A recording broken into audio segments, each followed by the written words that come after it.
1.5 साल से सरकार नाम की कोई चीज ही नहीं है। मंत्री तो बिल्कुल ही डमी हो गए।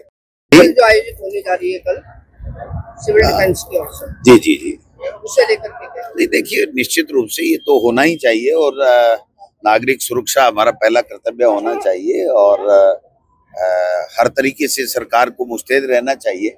लेकिन दुर्भाग्य है कि इस प्रदेश के अंदर 1.5 साल से सरकार नाम की कोई चीज ही नहीं है। अब आप बताओ,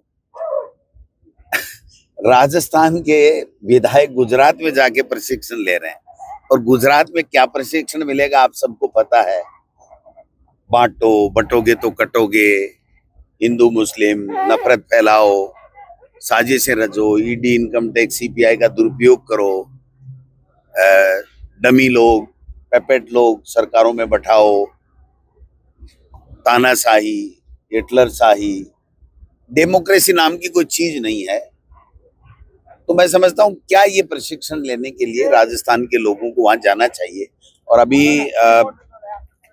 हमारे पूर्व मुख्यमंत्री जी ने जब सवाल उठाया तो मुख्यमंत्री जी ने गुस्से में आकर के, पहली बार मैंने उनका गुस्सा देखा, वह तो नकली गुस्सा कई बार देखा, लेकिन कल ऐसे लग रहा था जैसे वो बहुत गुस्से में है और ये कह रहे हैं कि हम सरदार पटेल की धरती पे आ गए तो क्या हम एकता, अखंडता। अरे भाई, सरदार पटेल ने तुम्हारे आरएसएस, जो तुम्हारा पैतृक जो चीज है जहां से उत्पत्ति हुई है आपकी राजनीति में, उसके ऊपर तो बैन लगाया था।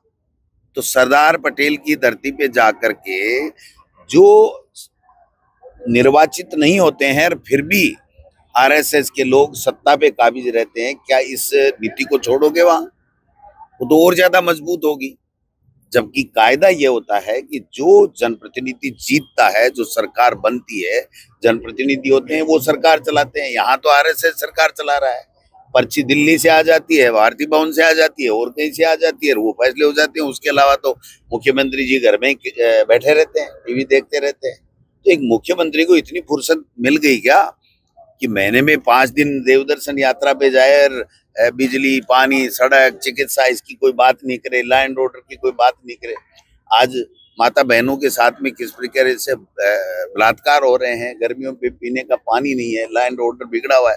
ये सारी चीजें एक मुख्यमंत्री को देखना चाहिए। अब मंत्री तो बिल्कुल ही डमी हो गए, उनको तो पता ही नहीं है हमारे अधिकार क्या है और हमको क्या करना चाहिए। वो तो अनर्गल बयानबाजी के अलावा कुछ कर ही नहीं पा रहे हैं। आपने देखा कि बजट के बाद में कोई मंत्री जाकर के जिलों के अंदर बजट की जो घोषणाएं हैं उसकी पालना के लिए कोई समीक्षा बैठक कर रहा हो, कोई निर्देश दे रहा हो, कोई आईएएस जो सेक्रेटरी जिलों के इंचार्ज हैं वो कहीं जा रहे हो, महामहिम राज्यपाल महोदय घूम रहे हैं पूछते हुए कि मोदी जी की योजनाओं का क्या हुआ, मोदी जी की योजनाओं का क्या हुआ। तो मैं समझता हूँ कि ये सारा का सारा जो है वो उनको इस तरीके से वहां जाकर के और ये नोटंकी करने की आवश्यकता नहीं है। वहां पर यही पढ़ाया जाएगा कि नफरत फैलाओ, यही प्रशिक्षण दिया जाएगा कि बांटो, हिंदू मुस्लिम करो और राज पे कैसे कब्जा रखना है। उनको सेवा से लेना देना नहीं है। यही बात मैं कहना सर,